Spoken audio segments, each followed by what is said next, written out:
하나님께서 오늘 우리들에게 들려주시는 말씀은 마가복음 4장 26절에서 32절 말씀입니다. 신약성경 59면에 있습니다. 이 말씀을 봉독할 때 우리 모두 살아계신 하나님의 음성을 다 함께 들을 수 있기를 바랍니다. 하나님의 말씀입니다.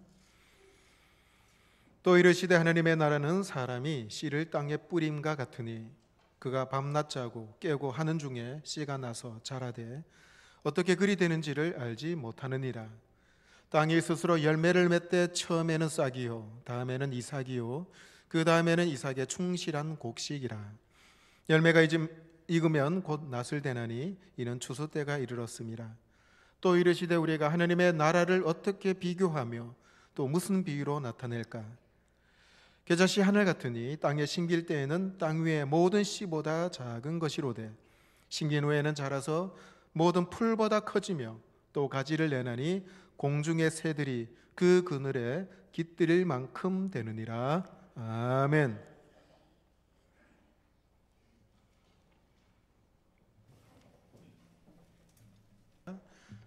아버지 하나님, 오늘 사순절 셋째 주를 시작하며 또 3월의 첫 주를 시작합니다.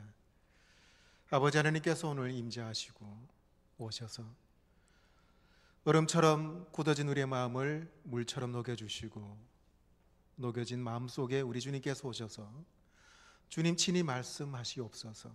말씀이 우리 심령에 떨어져서 옥토밭에 떨어진 말씀이 싹이 나고 자라고 열매가 맺는 귀한 말씀 되게 하여 주시옵소서. 주님, 이 시간에 우리 하나님께서 함께 하심으로 말씀을 들을 수 있는 귀가 열려지기 원하옵고 아멘 하며 하답할 때 나에게 주신 말씀인 줄 알고 삶 속에 실천이 되며 적용되는 생명의 말씀 되게 하여 주시옵소서. 말씀을 전하는 자나 듣는 자가 공히 하나님의 말씀 앞에 무릎 꿇게 하시고 그래하여 오늘 말씀을 통해서 한 주간의 삶 살아가게 하여 주시옵소서. 예수님의 이름으로 기도하옵나이다. 아멘. 이 시간에 여러분들한테요 세 가지 문제 알려드릴게요. 이 세 문제 중에 한 문제라도 맞추면은 여러분들은 우리나라 역사에 대해서 좀 안다라고 말씀드릴 수 있겠습니다. 첫 번째 질문입니다. 어저께 3.1절 보냈죠. 3.1 만세 운동하면 우리는 유관순 열사를 떠올립니다. 그렇다면은 유관순 열사 외에 3.1 만세 운동가 떠오르는 인물 한 명이라도 기억하십니까? 자, 두 번째 질문이에요. 10월 9일은 한글날이잖아요. 세종대왕께서 한글을 창제하였습니다. 그렇다면 한글 창제와 관련된 사람 세종대왕 외에 혹시 떠오르는 이름 한 명 더 있습니까? 자, 세 번째 질문인데요. 거북선은 이순신 장군이 만들었잖아요. 그러면 거북선을 만드는데 이순신 장군 외에 또 떠오르는 인물이 있으십니까?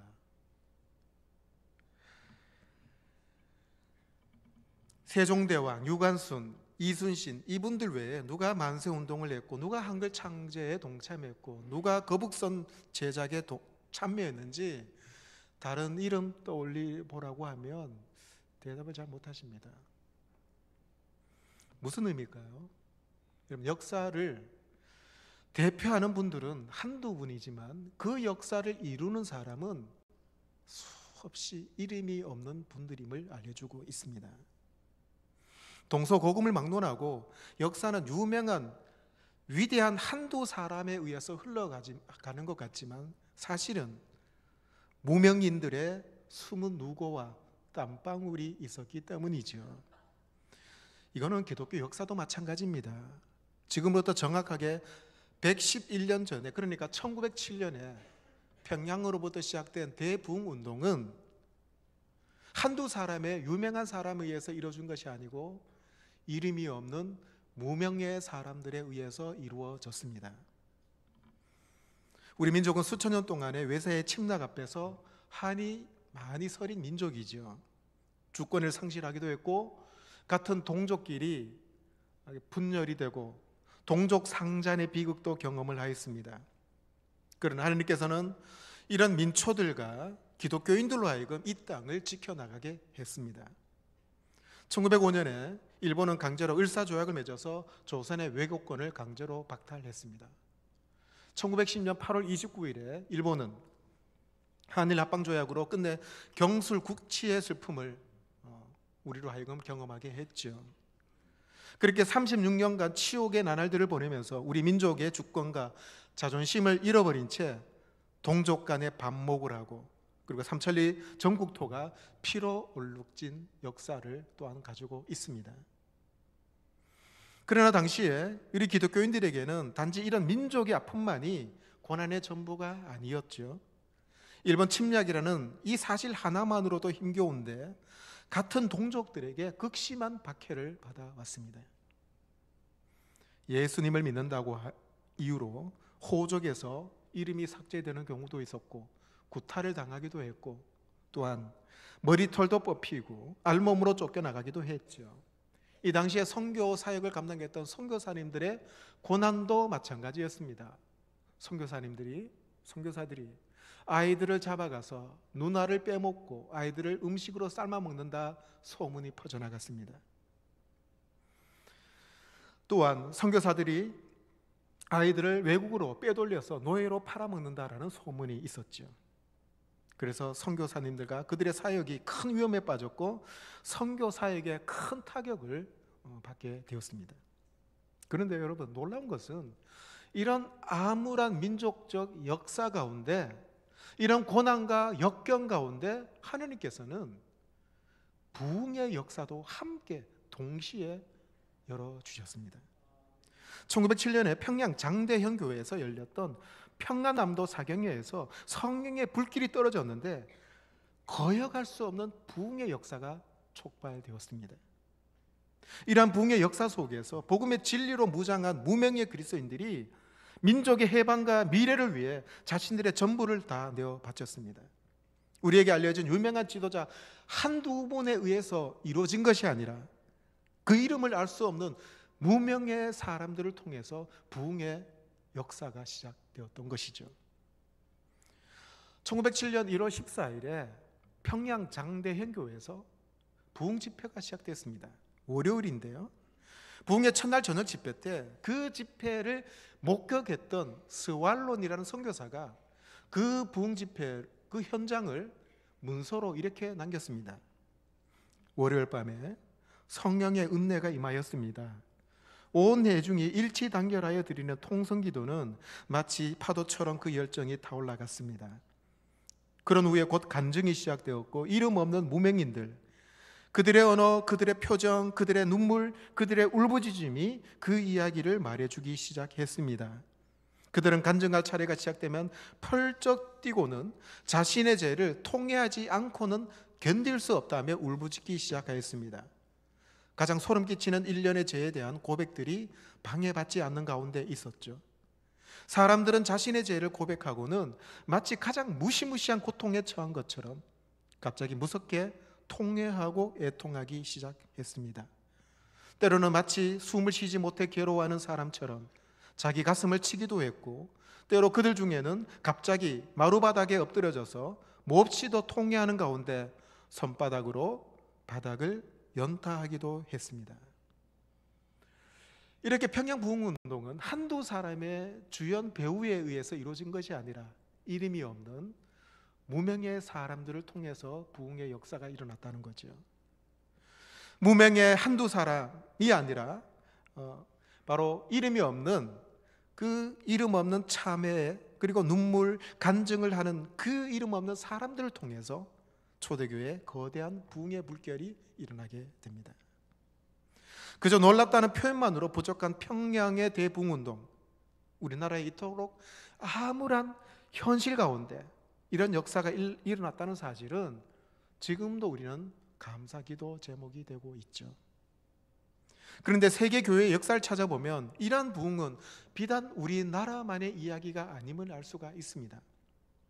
저 바다 건너에 유럽 영국에서는 우리가 맛보았던 놀라운 역사도 찾아볼 수가 있죠. 그들도 온갖 고난과 어려움에 가로막힌 시대를 살았습니다. 하지만 그들 역시 자신의 이름은 숨긴 채 민족의 암흑기에 부흥의 불씨를 심은 사람들이 있습니다. 당시에 런던에 있는 집들 중에 세 집 건너 한 집이 바로 술집이었습니다. 해변가에는 밀수업자가 넘쳐났고 폭도들이 집을 불사르고 감옥에서 탈출한 탈옥수들이 거리를 활개치며 다녔죠. 정부의 통제력은 완전히 없습니다. 교회도 엉망이기 마찬가지죠. 정부로부터 지원금을 받으며 살았던 수많은 영국 국교의 목회자들이 교회 근처에 살지도 않았고 돌봐야 될 교구 식구들을 전혀 돌보지 않았습니다. 어떤 목회자는 자기 교구 사람을 1년에 딱 한 번 봤다라고 자랑 삼아 떠벌리며 다닌 성직자도 있었죠. 이에 사람들이 이런 성직자들을 향해 이렇게 외칩니다. 교회가 당신들처럼 엉터리 같은 당신들에게 맡겨져 있는데 그럼에도 불구하고 교회가 지금까지 존속된 것을 보면 기적 중에 기적이다라는 조롱의 말을 했습니다. 18세기 미국의 사정도 크게 다르지 않았습니다. 인디언들과 끝없는 국토 분쟁, 갈등, 그리고 지속적인 영국 본토의 간섭과 밀려드는 이주민들의 난리 등으로 혼돈 그 자체였죠.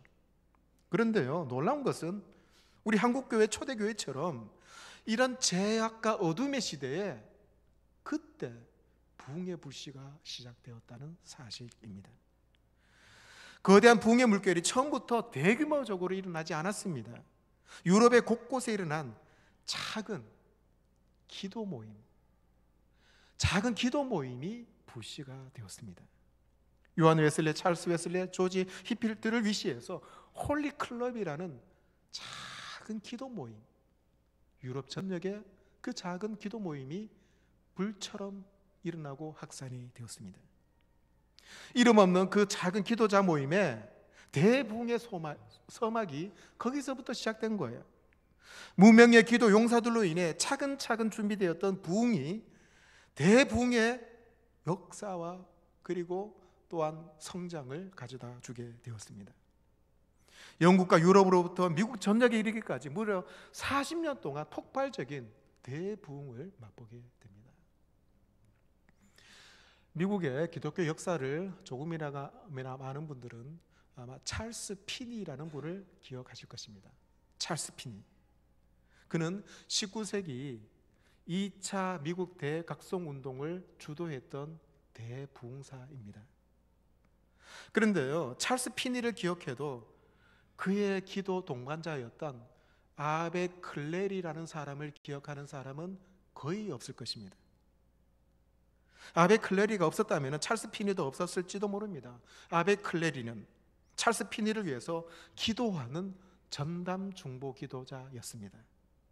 즉 그는 찰스 피니를 위해서만 기도하는 사역자입니다.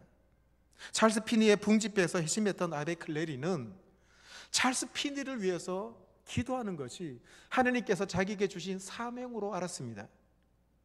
그는 자신도 목회자고 설교자였지만 그는 설교하기보다가 중보기도 사역에 전념을 했습니다.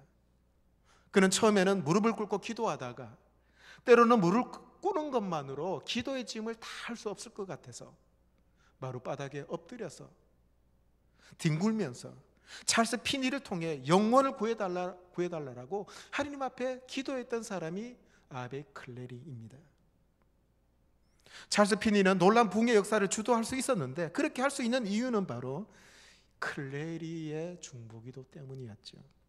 이렇듯 클레리와 같이 숨은 무명의 용사들을 유럽 곳곳에 하나님께서는 숨겨두셨고 부흥의 밑거름이 되었습니다. 교회 부흥은 한두 사람의 지도자로 나가는 것이 아닙니다. 이름 없이 빛도 없이 숨어서 기도하고 있는 미랄 같은 사람들을 통해서 이루어진다는 것이죠. 여러분, 부흥의 불씨가 된 그 기도자들이 곧 대부흥이 있을 것이다, 이런 확신을 가지고 기도했을까요? 아닙니다. 그들은 남들이 알아주지 않지만은 그들 기도의 자리에 스스로 와서 참매하고 하나님의 자비와 하나님의 사랑을 허락해 달라고 기도했을 뿐입니다. 그런데 미처 생각하지도 못했는데 그것이 나중에 대부흥의 불씨가 되었다는 거예요. 영국과 미국의 가장 암울한 시기에 하느님께서는 아무도 모르게 조용히 그러나 가장 강력한 부흥을 준비하고 계셨습니다. 암울한 현실 가운데 부흥의 불길이 일어났다는 사실을 보면 우리나라 기독교의 초창기 부흥과 영국과 미국의 바로 18세기, 19세기 초까지 일어났던 대부흥은 참 너무나도 흡사하게 닮아 있죠. 하느님께서는 암흑의 시기에 이렇게 부흥의 씨앗을 심어놓고 계셨습니다. 우리나라도 그리고 미국과 영국에서도 신앙의 폭발적인 부흥은 결코 좋은 환경, 좋은 상황 속에서 이루어진 것이 아닙니다. 도리어 암흑기에 무명의 성도들이 극심한 고난을 겪을 바로 그때 부흥이 일어났습니다. 많은 분들이 오해를 합니다. 상황이 좋아지면, 형편이 나아지면 그때 신앙생활도 잘할 수 있을 것 같고 그때 전도 잘할 수 있을 거라고 생각을 합니다. 아니요, 그렇지 않습니다. 부족함이 없어야 전도할 수 있지 않느냐고 합니다. 아니에요.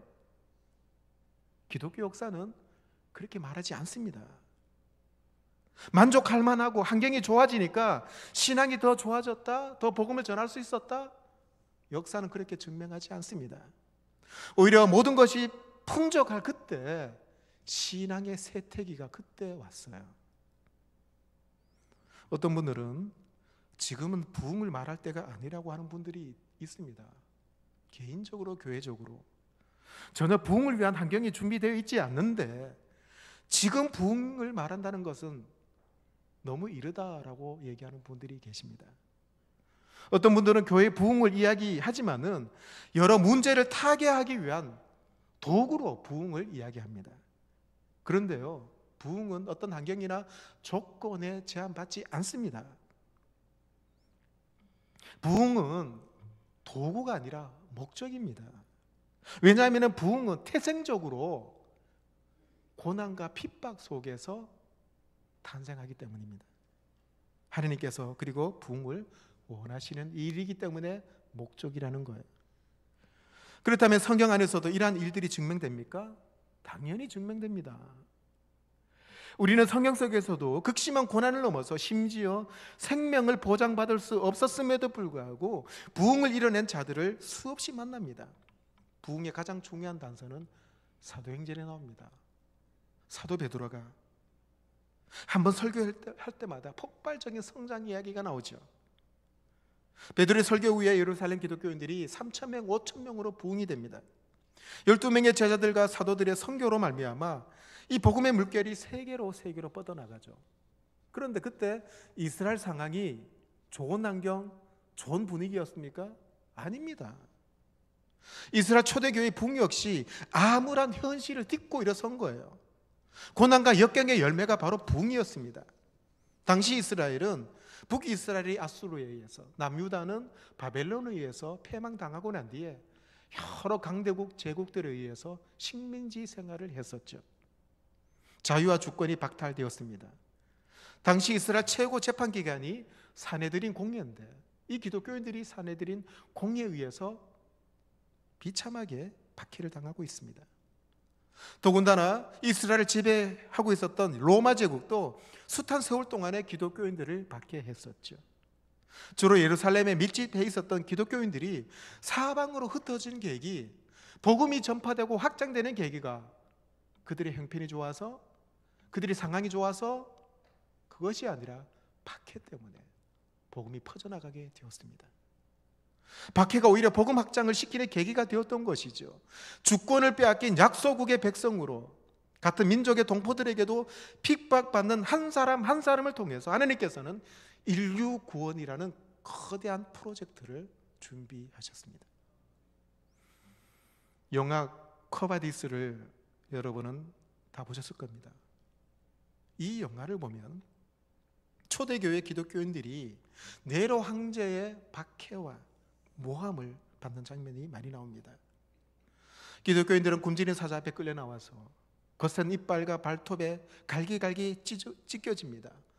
십자가에 매달려서 달린 채 하형을 당하기도 하죠. 생각만으로도 끔찍한 핍박과 고통을 강요당했습니다.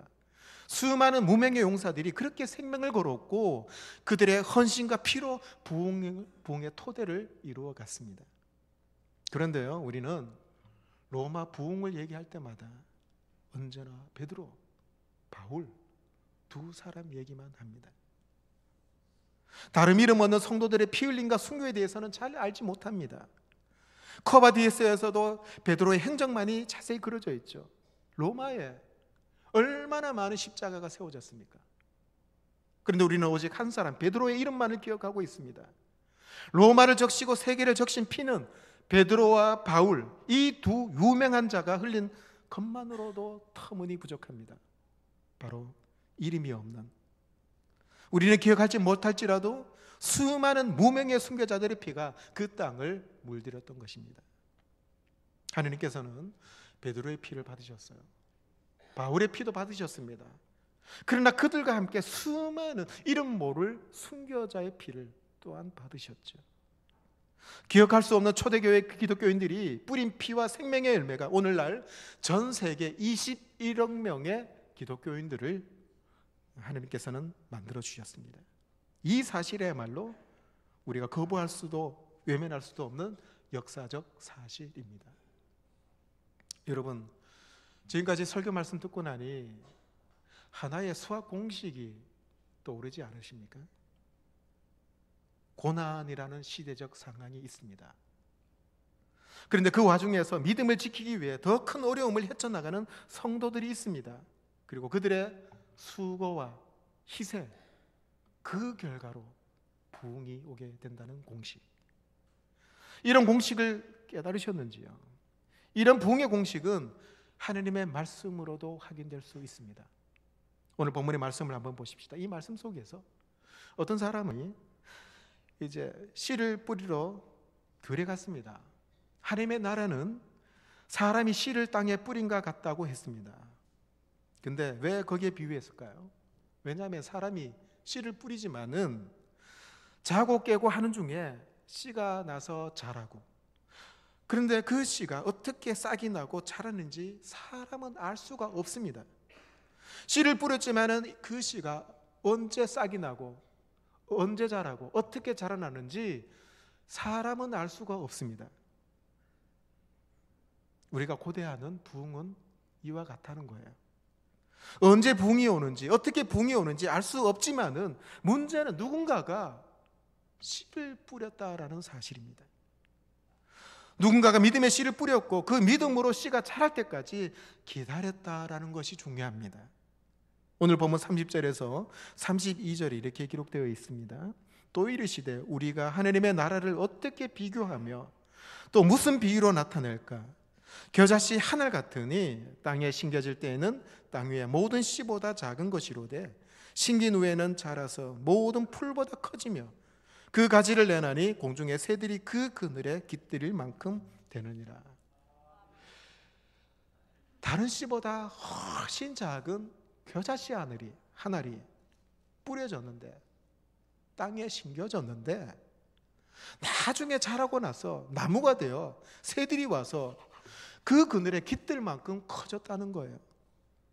처음 우리가 하나님의 용사로 심겨질 때만 해도 작고 보잘것없는 연약한 존재입니다. 그런데 일단 심기우고 난 후에는 걷잡을 수 없이 어마어마하게 커짐으로 말미암아 많은 사람들이 시임을 누릴 수 있는 큰 나무로 자라가게 된다는 것이죠.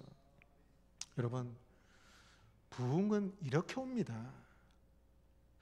너무 작아서 제대로 자랄 수 있을까 염려가 있습니다. 과연 내가 할 수 있을까 의심합니다.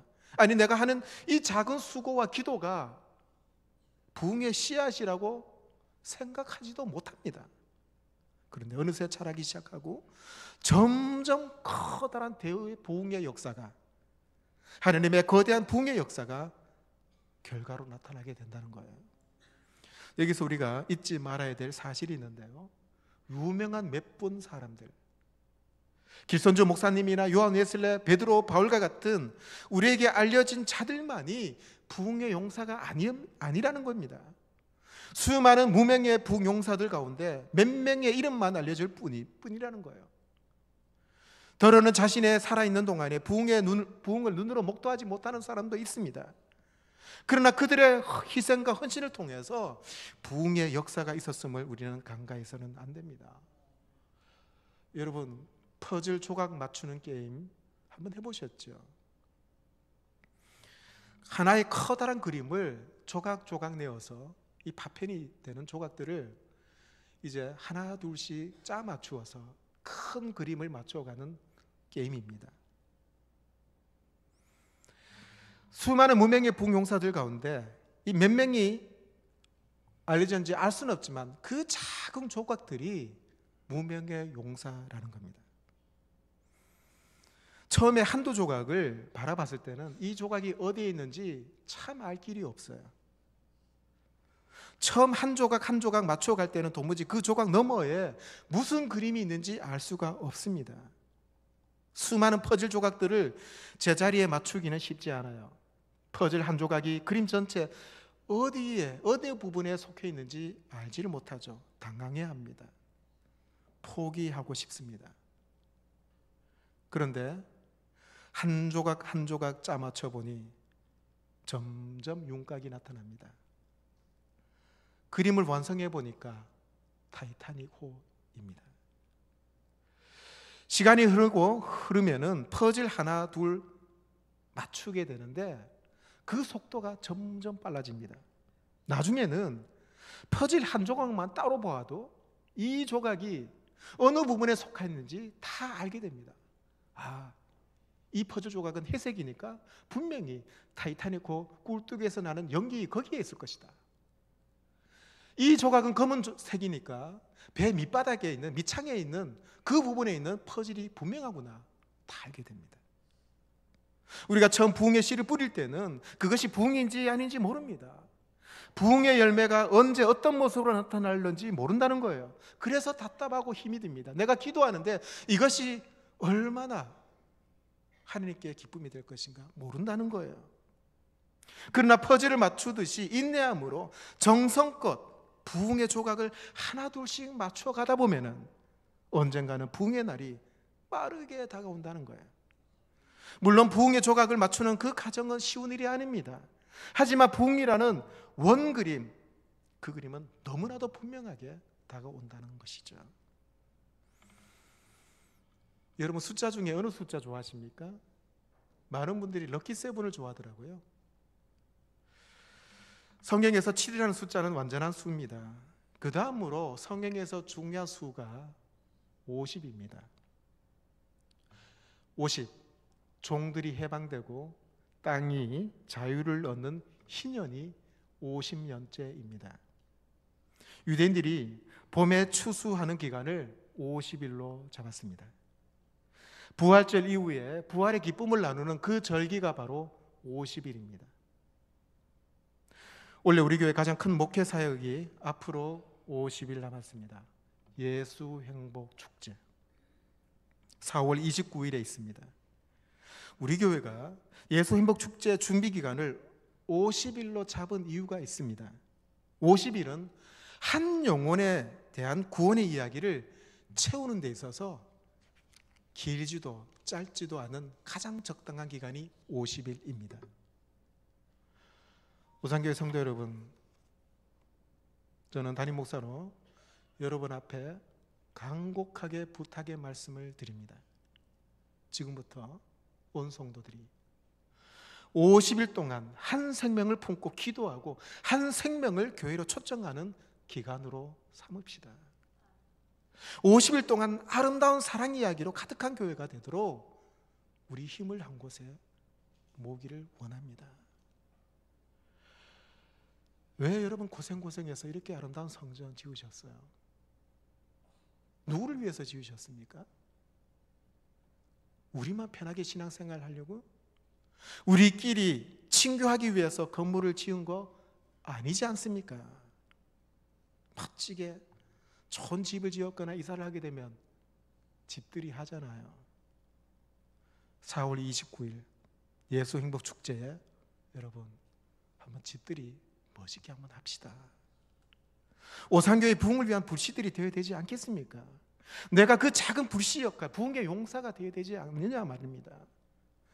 우리는 길선조 목사님이나 요한 웨슬레, 사도 바울, 베드로와 같은 시대적인 영웅은 아니지만은 그러나 오늘날 전 세계로 뻗어나간 복음의 물결은 수많은 무명의 전도자를 통해서 이루어졌습니다.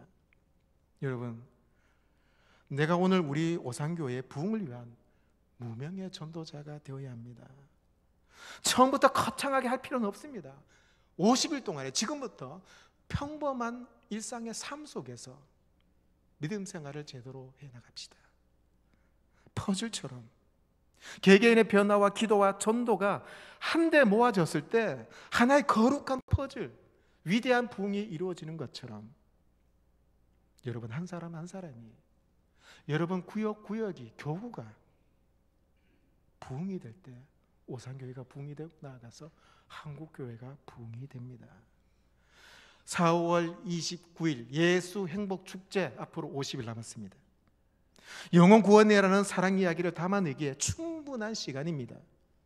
지금부터 하나님을 만나 구원의 기쁨을 누릴 그 주인공이 누가 될런지 지금부터 여러분 영적인 매의 눈으로 죽어가는 영혼을 찾아보는 그런 시간 되기를 원합니다.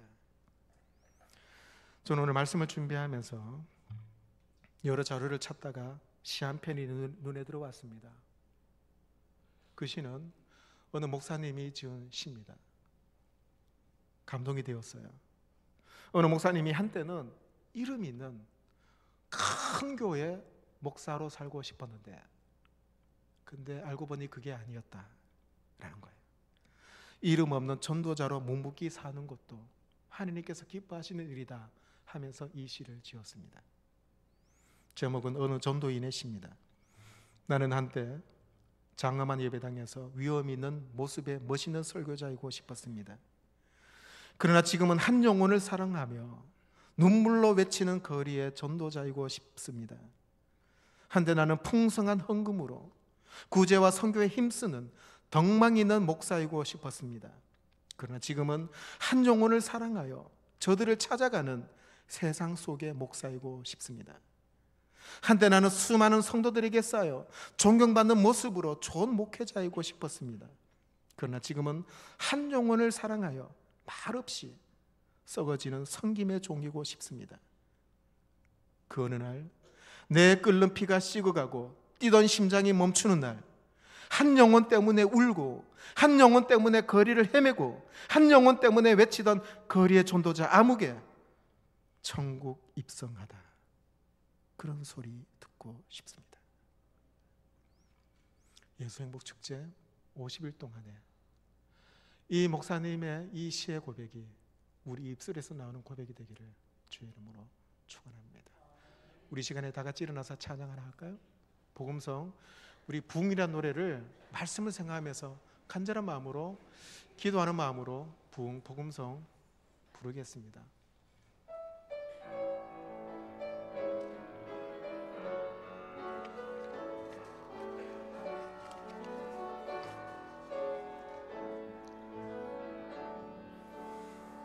이 땅의 황무함을 보소서. 하늘의 하나님 긍휼을 베푸시는 주여, 우리의 죄악 용서하소서.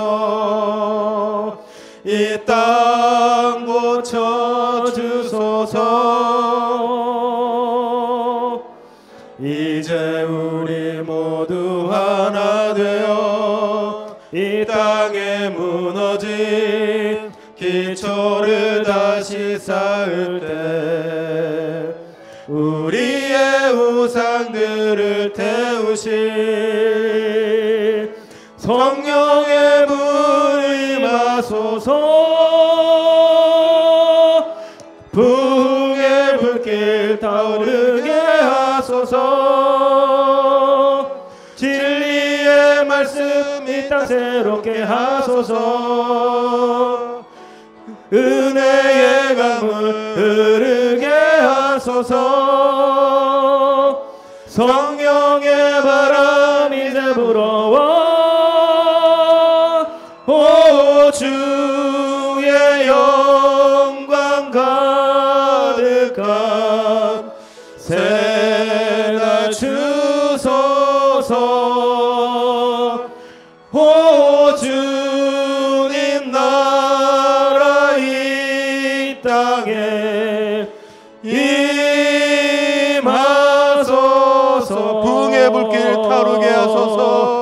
부흥의 불길 타오르게 하소서.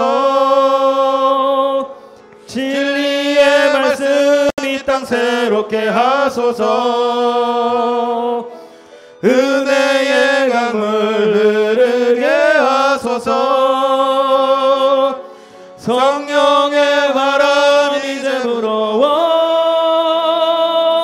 오 주의 영광 가득한 새날 주소서. 오 주님 나라 이 땅에